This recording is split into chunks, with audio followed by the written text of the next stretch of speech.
because Woonsocket Walks the City on the Move was a real high-level look at, issues facing walkability in the city, we decided that a project like this would really help us dive down and help us better understand what signage we have in the city, what's appealing about that signage, and then what can be improved. In thinking about signage, and you have the corridor signs, and then you have the downtown signs.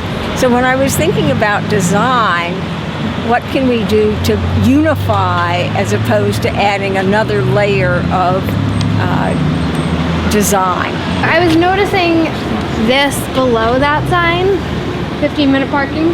Usually the loading zones will say between 6 a.m. and 9 a.m. and over that. So there's a conflict here, and you actually. Definitely. I really like this sign here, and I find it pretty appealing. I like how the language is big. I like how it's clear what the address is. And I think that the signage is a good position on the building. Both motorists and pedestrians. This is just a municipal parking lot, but then over the years it's just kind of. But So there is no signage indicating, we just know it. You don't, yes. Yeah.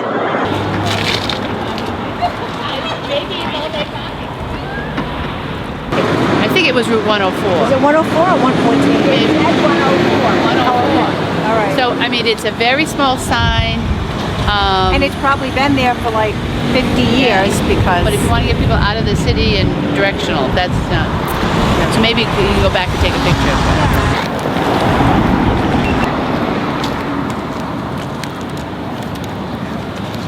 It used to say free.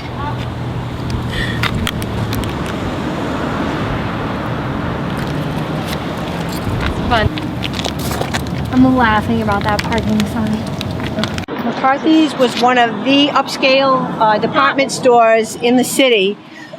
I don't remember when it was open, but it was always here. And growing up, when I was a Girl Scout, you had to go to McCarthy's to get your Girl Scout uniform. It was on the 3rd floor.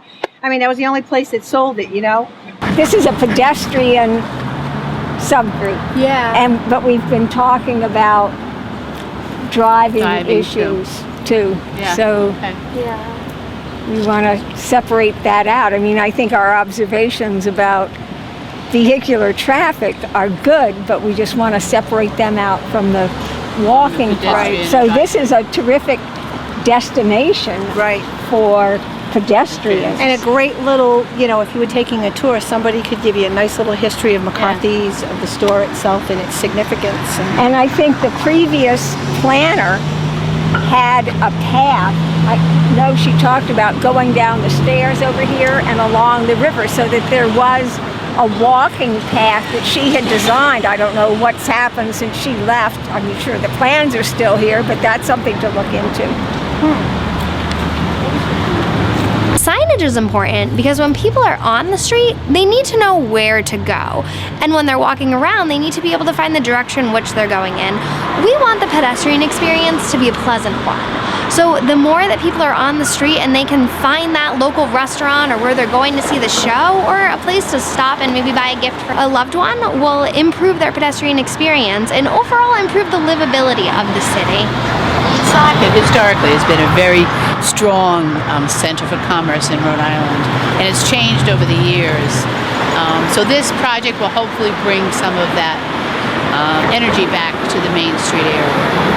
Absolutely. This project is really working on connecting residents with government, with business leaders, with seniors, with young people who are moving into the city and remembering it for what it was. So there's a lot of opportunity in this project to, not only improve the pedestrian experience here in the city and overcome some of the barriers to walkability, but really improve the livability of the city in total.